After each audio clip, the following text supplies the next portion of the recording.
Salam Bapak dan Ibu Asesor yang saya hormati. Perkenalkan, nama saya Elis Melini, SSN MT.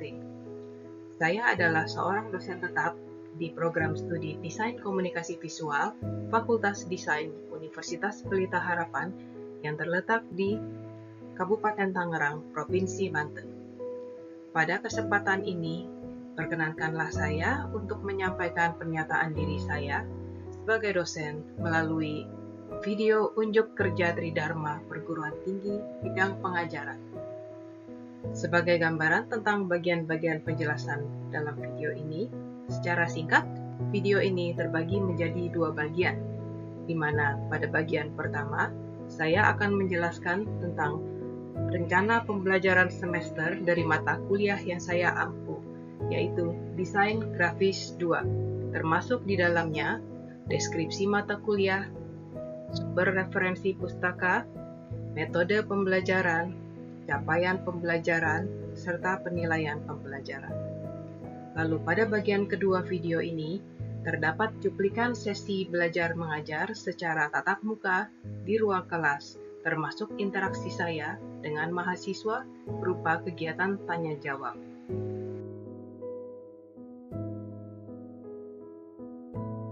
Mata kuliah Desain Grafis 2 ini merupakan salah satu mata kuliah inti atau utama dalam program studi Desain Komunikasi Visual UPH, khususnya bagi mahasiswa peminatan desain grafis.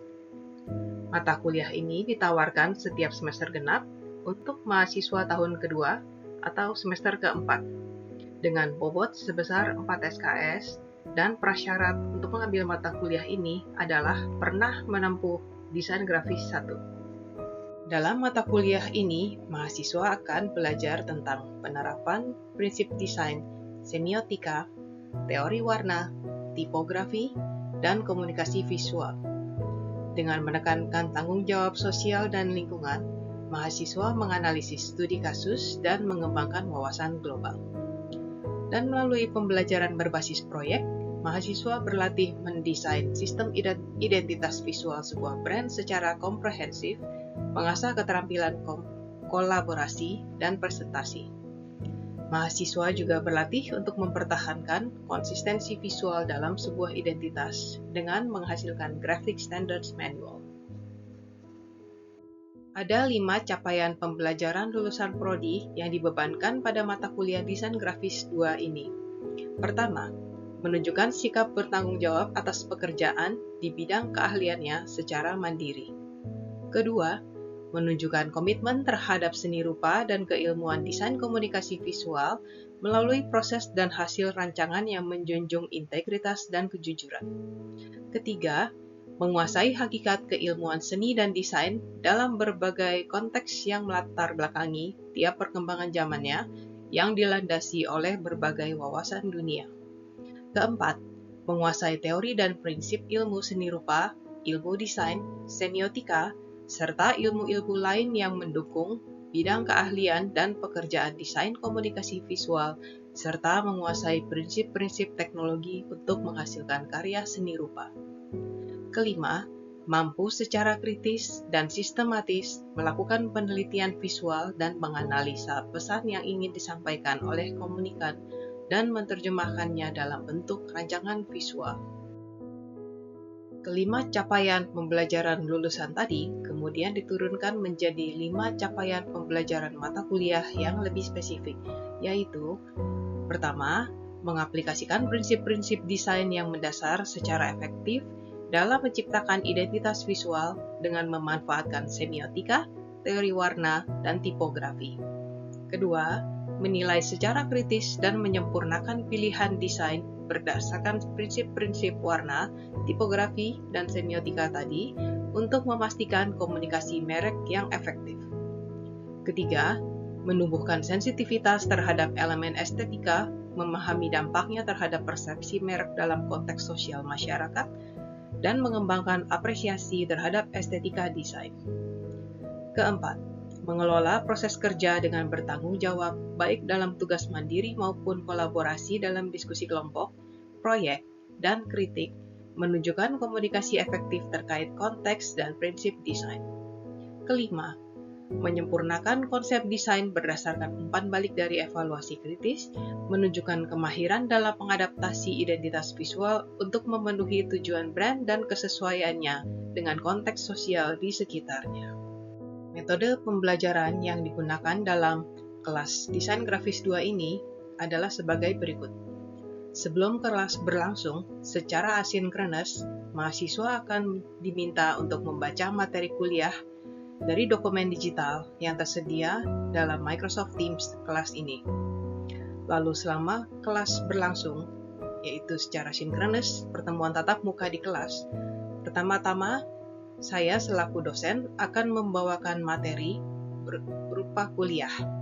Kemudian, sesi selanjutnya akan dilanjutkan dengan diskusi, review hasil progres rancangan, lalu diskusi dalam kelompok, serta asistensi untuk perbaikan desain untuk progres minggu selanjutnya.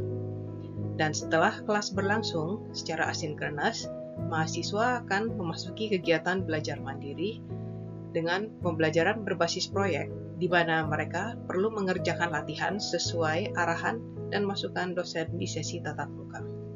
Materi pembelajaran yang disampaikan dalam bentuk kuliah di awal beberapa pertemuan sepanjang semester antara lain mencakup: pertama, prinsip-prinsip dasar desain identitas visual; kedua, semiotika ikon, indeks, dan simbol; ketiga, proses mendesain identitas visual; keempat, teori warna, bentuk, dan tipografi dalam desain identitas visual; kelima, tanggung jawab sosial, lingkungan, dan hukum dalam praktek desain komunikasi visual; keenam, perancangan Graphic Standards Manual bagian pertama yang mencakup desain logo dan penjelasan konsep di belakangnya; ketujuh, perancangan Graphic Standards Manual bagian kedua yang terdiri atas konstruksi desain logo, format logo, variasi warna logo, minimum size and clear spaces, serta logo usages.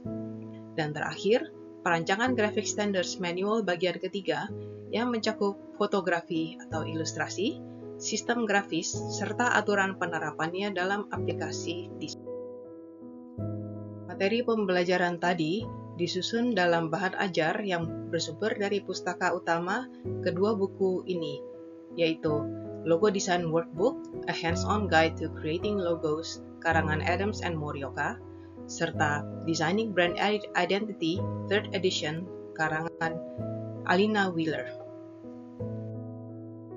Selain kedua pustaka utama tadi, digunakan pula pustaka pendukung, yaitu Graphics Design Solutions, 4th edition, karangan Robin Landa. Berikutnya, saya akan menjelaskan mengenai penilaian di kelas Desain Grafis 2 ini.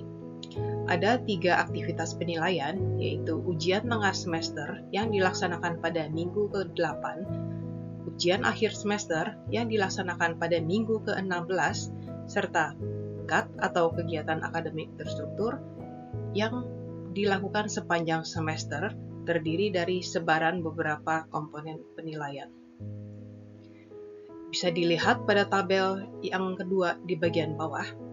Latihan pertama dengan topik Food and Beverage itu memiliki 2 bagian penilaian. Pertama, progress, dan yang kedua, final. Demikian juga dengan latihan kedua dengan tema Event Identity, serta latihan ketiga dengan tema Entitas Majemuk. Pada ketiga latihan ini, nilai progress diambil sebagai nilai kegiatan akademik terstruktur dan akan diperhitungkan di akhir semester bersama dengan ujian akhir semester. Lalu, nilai ujian tengah semester diambil dari hasil karya final, latihan pertama dan kedua. Sementara nilai UAS atau ujian akhir semester diambil dari final rancangan latihan ketiga dengan tema entitas majemuk. Keseluruhan penilaian ini sudah terjumlah sesuai dengan ketentuan menjadi 100%. Sebagai rubrik penilaiannya, kami menggunakan 3 aspek penilaian atau indikator, yaitu ide dan eksplorasi dengan bobot nilai sebesar 30%, logo dan aplikasi desain dengan bobot nilai sebesar 35%, serta ketepatan teknis dan aturan Graphic Standards Manual atau GSM sebesar 35% dengan total 100%.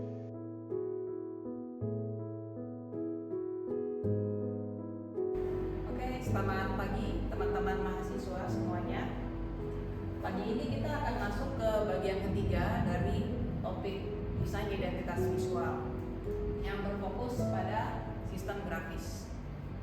Nah, sistem grafis itu adalah satu set peraturan atau ketentuan yang mengatur bagaimana khususnya diperuntukkan bagi desainer-desainer selanjutnya ya yang akan memegang proyek brand identity ini setelah selesai dari tangan para desainer yang mendesain induk brand identity-nya sendiri.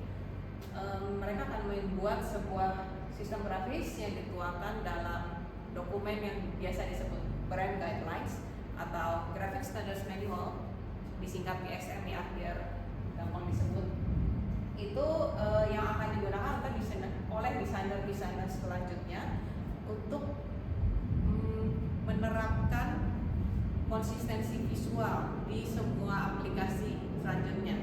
Karena kan sebuah brand itu tidak hanya mendesain logo sekali lalu selesai gitu ya. Umur brand itu panjang, bisa puluhan, bisa ratusan tahun.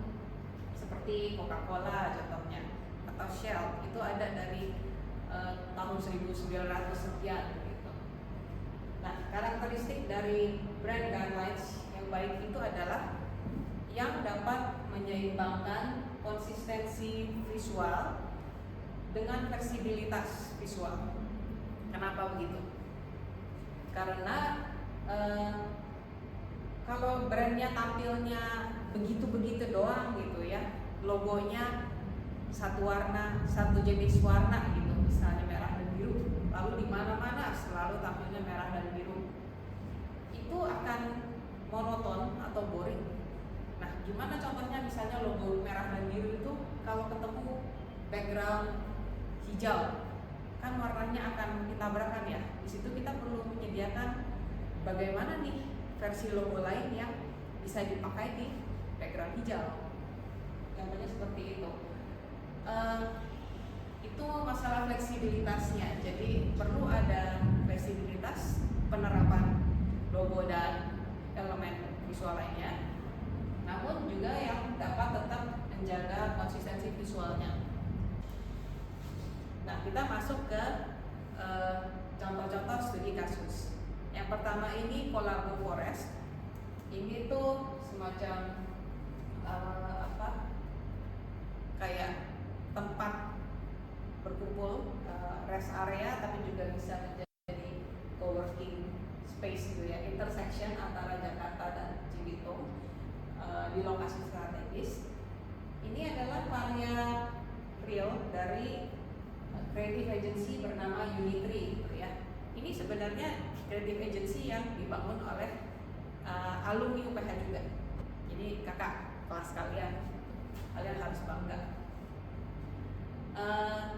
Di sini tuh manfaatnya, kenapa saya gunakan studi kasus ini, karena dia tuh bisa membangun elemen grafis yang fleksibel dari ide sederhana. Jadi brand identity yang baik itu dibangun dari satu basis big idea yang kuat. Di sini adalah folding origami gitu ya, seni melipat kertas dari Jepang. Logonya sendiri tuh seperti yang tampil di sini, bentuknya huruf K yang bentuk dari seolah lipatan kertas gitu. Tapi kan bentuk logo itu seringkali yang kayak tadi di contoh rookie mistake ini cuma di copy paste, diputar-putar dikit, opacity direndahin, ditinggiin itu, lalu seolah menjadi sebuah sistem grafis ya. Tapi sebenarnya nggak begitu gitu. Contohnya di Collabo Forest ini dia mengambil esensi esensi dari origami, yaitu bagaimana sebuah sehelai kertas yang sesederhana itu bisa menghidupkan banyak bentuk. Kita bisa bentuk jadi apapun gitu ya. Dan secara visual juga flexibility-nya itu sangat terrepresentasikan. Dituangkannya dalam elemen sistem grafisnya itu contohnya begini. Origami kalau di sini sudah kertasnya sudah dilipat, di sini tuh masih seperti kertasnya masih polos gitu ya. Miring diagonal di sini, lalu diagonal di situ dengan sedikit sentuhan motif Jepang. Jadi semangat origaminya itu masih terjaga, konsep origami. Lalu di penerapan lainnya, kertas origaminya itu sendiri tampil seperti ini dengan sudut sedikit terlipat.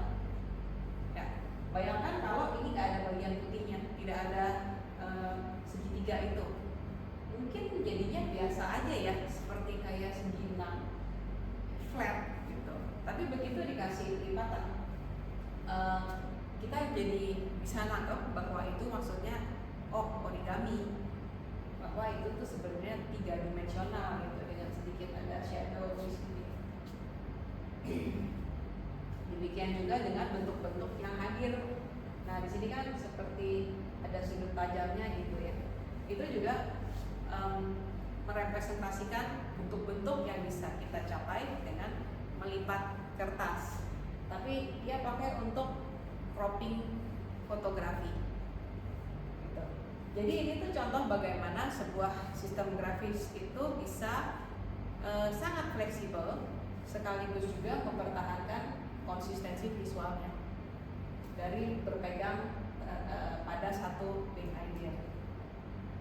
Lebih lanjut lagi, ini contoh penggunaan miring kan tadi kita udah lihat ya di salah satu poster sebelumnya.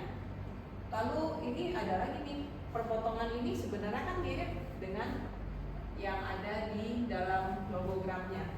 Tapi begitu di blow up, di scale up besar banget, itu kita melihat adanya konsistensi, tapi juga tidak boring seolah-olah ininya diulang-ulang terus. Kenapa? Karena kontras size-nya tinggi. Tuh. Oke, contoh lainnya, origaminya juga bisa muncul seperti ini, dilipat, dan untuk menambah kesan dimensinya, ada layeringnya, satu di latar belakang figur orang, satunya lagi di latar belakangnya. Tidak realistis tentunya ya, tapi kan dengan itu kita bisa merasakan adanya dimensi. Nah, ini adalah contoh studi kasus yang keempat, yaitu Wonderful Indonesia. Ini grafik standar manualnya tuh tebel, ratusan halaman. Kalian nanti bisa akses sendiri ya di Microsoft Teams kelas ini. Lalu bisa cek lebih detailnya. Di sini saya akan jelaskan beberapa bagian inti yang terkait sistem grafisnya saja. Jadi di GSM itu ada halaman khusus yang menjelaskan konsep super grafisnya. Nah, karena ini seperti yang saya bilang buatan Indonesia gitu, di Indonesia cukup umum untuk disebut super grafis. Di sini dia cerita super grafis yang digunakan dalam Wonderful Indonesia itu diberi nama spreading wings, itu sayap terbentang gitu ya. Karena konsep logonya sendiri kan burung. Lalu burung ini konsepnya kan justru punya semangat bebas, lepas, adventurous gitu ya. Maka super grafiknya juga melambangkan itu.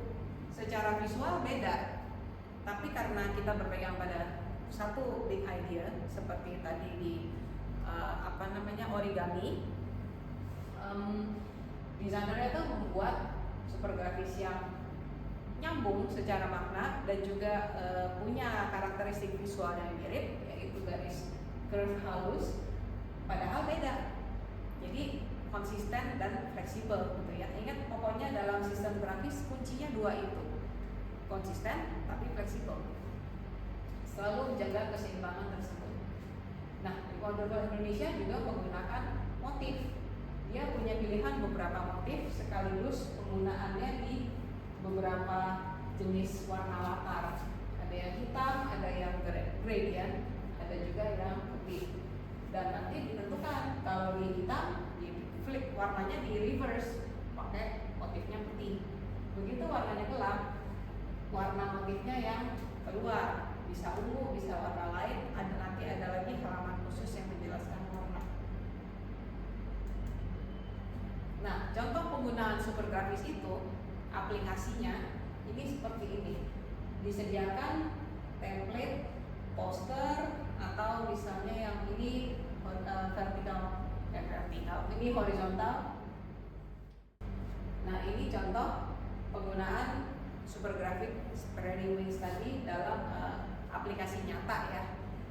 Contohnya ini format vertikal begini kan sering dipakai untuk poster atau iklan majalah gitu. Sementara kalau versi yang horizontal mungkin kita lihat di backdrop acara, event, atau di layar komputer. Oke, sampai sini ada pertanyaan nggak? Silakan. Ya, silakan. Saya mau nanya, pertanyaan ada dua. Yang pertama itu untuk secondary color, basis penentuan secondary colornya itu apa?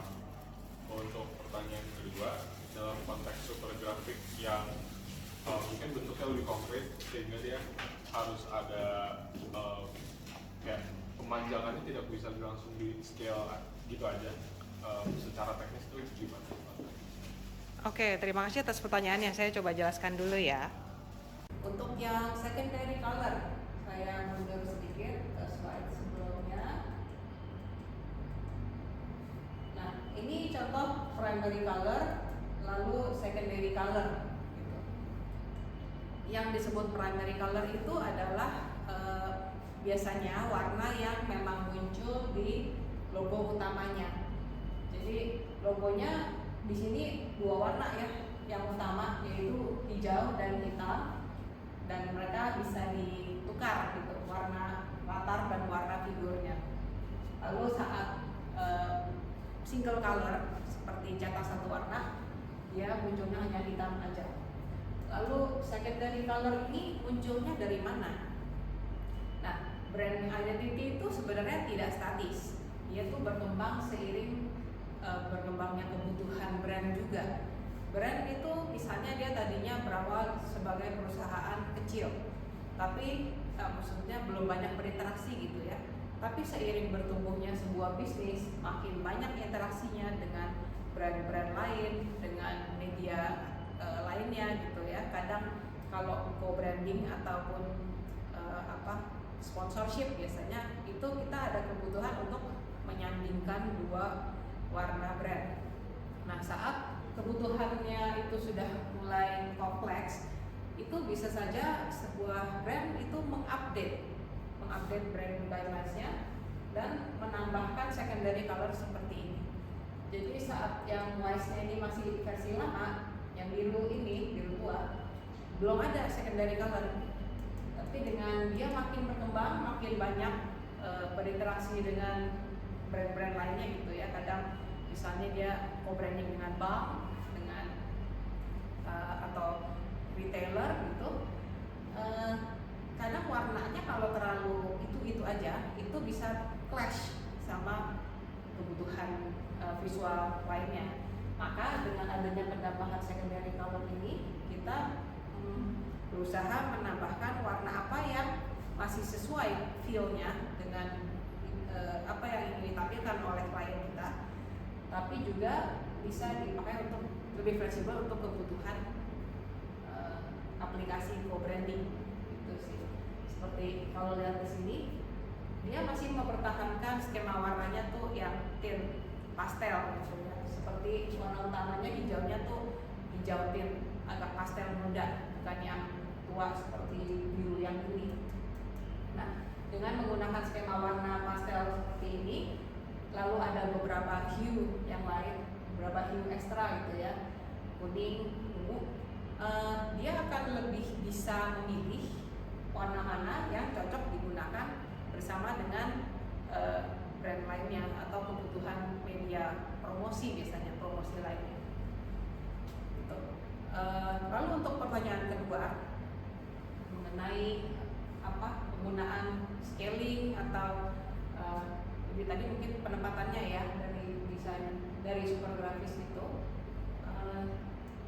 bisa dilihat contohnya dari yang Wonderful Indonesia. Jadi di sini Wonderful Indonesia itu punya ketentuan scaling size ya. Di sini size-nya maksudnya terkait scaling dan posisi. Nah, si spreading wings itu meskipun basicnya seperti ini, dia boleh dibesarkan ya, dibesar kecilkan, tapi dengan syarat tidak terpotong. Jadi syaratnya adalah ujung dari sayapnya itu selalu menyentuh sisi-sisi dua sisi dari format yang dia tempati.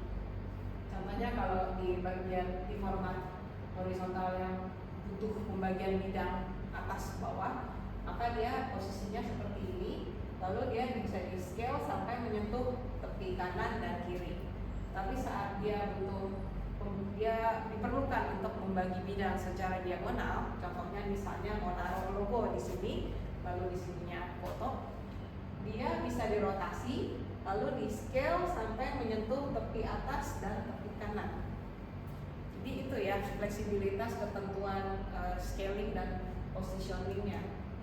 Contoh lainnya itu juga bisa dilihat di studi kasus yang ini. Ini karya kakak kelas kalian, sudah lama sebenarnya, UPH angkatan 2007. Saya masih sering pakai karena mahasiswa ini baik sekali dalam membuat grafik sistemnya. Contohnya ini, tadi kamu tanyanya kan misalnya di expand gitu ya, dia punya ketentuan begini, mundur dikit. Jadi basisnya tuh dia tunjukkan dulu cara membangun supergrafiknya, yaitu dari potongan 45 derajat dari utara, lalu disusun nih rectangle gradient biru tua, ditambah shape ini, ditambah shape yang seperti beras ini, lalu ada rectangle gradient lagi yang biru muda. Semua compile menjadi seperti ini. Lalu bagaimana kalau butuhnya yang lebar? Nah, dia tentuin nih, kalau butuhnya yang lebar, maka yang bisa di-expand adalah sebelah sininya, kanan dan kirinya. Demikian yang ini nih. Saat butuh di-expand, gradient rectangle per gradient inilah yang bisa dipanjangin ke samping.